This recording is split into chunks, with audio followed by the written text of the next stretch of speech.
Yo, what's going on, guys? I don't know why I got so excited right there. That was really weird, but but what's up, guys? We're gonna be doing the off-season recap as your boy was lacking. PhD is kicking my ass first semester, so was slowing down on these, but we got to get them all out by the end of the week because next week I need to start doing my season previews for every team in the league. So Toronto Raptors, let's recap this offseason and let's get right to it. Shout out my work, Hoops Hype, and capsheets.com for some of the information. They actually still have the non-taxpayer mid-level, allegedly.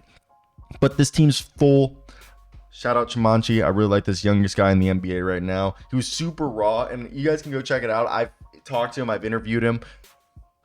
Dude, he's super athletic. He's got all the skills. He's just very raw. So great way to put him on two-way. Brenden Carlson, I got to see him at Portsmouth. Guy is a sniper. He's a 7-foot 3-point shooter. Like, he could become the next Mike Muscala.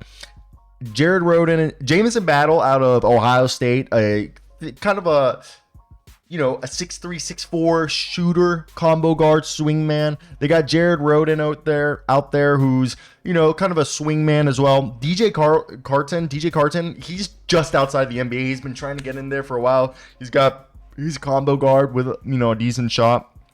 Saw him playing Call of Duty. He's pretty good. Jamal Shead, who they drafted this year, great defender. He's basically Marcus Sasser, but not as good offensively, but better defensively. They brought in Davion Mitchell, which I thought was smart. They kept Immanuel Quickley, who was a dog for them. RJ Barrett, Scottie Barnes got an extension. Kelly Olynyk and Jakob Poeltl. That's the starting lineup. I like it. And the second unit, we don't know what's going to happen with Bruce Brown. We're eventually assuming that he's going to be gone at some point. But the Davion Mitchell, Bruce Brown, Grady Dick, Ochai Agbaji, and Chris Boucher as the second unit with Jamal Shead, Garrett Temple, mentor, Jacoby Walter, who they drafted, Jonathan Mogbo, who they also drafted, and Bruno Fernando, who they brought in. So it seems like Jamison Battle and Jared Rhoden are probably fighting with Carlson and DJ Carton and maybe even Fernando for a roster spot. And we all know what happened with Sasha. He ended up not staying. So let's get right into it and talk about what this offseason was about and really what we're looking at expectation-wise and just this team. So like I said, they're in this flux because I think they're good enough to be a play-in team. Look, this is a team that I think when you look at the situation that they're in, I think the biggest thing with a team like this, post free agency and all this good stuff, is when you look at a team like the Raptors, Jalen McDaniels and Gary Trent went out and they committed a ton of money to the future. $224 million to Scottie Barnes, $175 to Immanuel Quickley, both 5-year deals.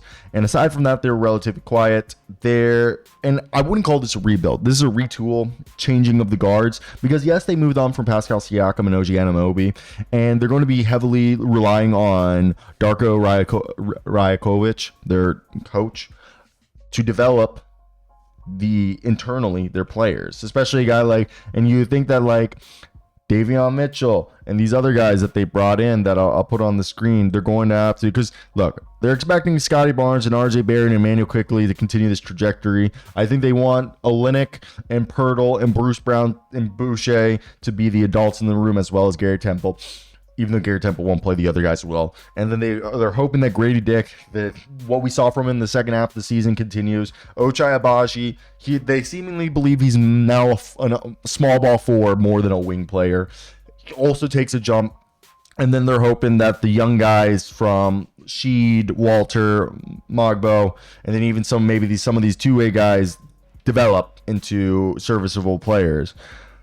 I think the biggest thing when you look at the Toronto Raptors at this point in the development of their players is that I think the biggest thing,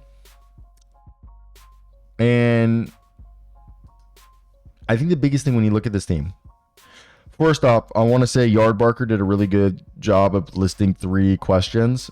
Davion Mitchell, out of all the guys they got out this offseason in their moves, can Davion Mitchell become the guy that he thought he was? He was a defensive-minded guy, and he didn't really fit into Mike Brown's system, but Davion Mitchell is that lockdown defender, pit bull type defender that's what he was advertised out of college, okay? Even if he doesn't become the shooter or the scorer that he was in college, where I think his final season, he was like 15 points a game at 40% from three, legit putting up numbers.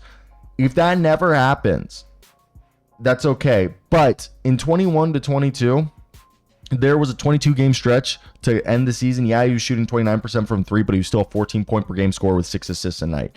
Obviously, that was his rookie season, and this past season, even post All-Star break, where he was putting up 7.5 points, 2 assists, 2 rebounds, and shooting 50% from the field on 6 field goal attempts a night, with 3 of those being from 3, and he was hitting 41.6% of them. All right, so, and even as a starter last year, the numbers weren't great, but it's still that 7.5 points, like 3 assists numbers. So I do believe that when you have a team, you have to have a lockdown defender, and Davion Mitchell at this point, even if he doesn't come around as an offensive player, maybe as a scorer, I think he can be a passer and a creator. I think he still has that room to become that lockdown defender that this team needs as a point of attack defender, who he's shown that can immediately translate. Now, next up, can the young trio of Quickley, Barrett, and Barnes be good enough to go for a play-in? Like, is that a team that actually is playing worthy? Can they compete for a spot there?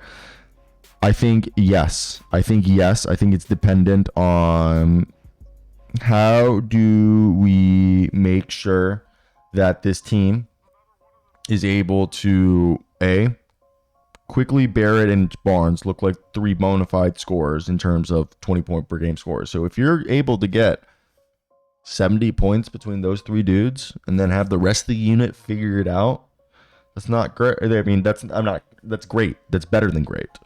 And with the lower half of the Eastern Conference projected to be wide open, the Raptors should have enough talent to challenge the play-in spot at a minimum.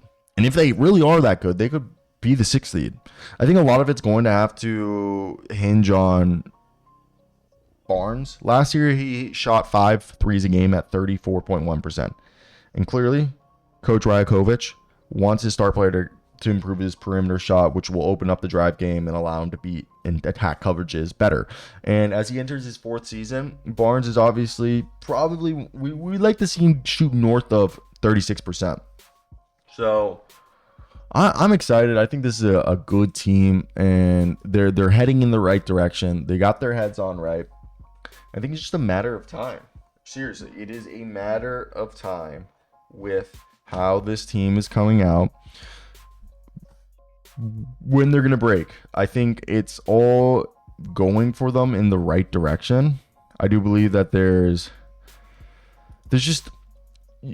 needs to be more done, and we can't tell what needs to be done until we see this season play, because it's such a new team. I want to hear your thoughts down below, but that's it for me, guys. Hope you guys enjoy. Peace.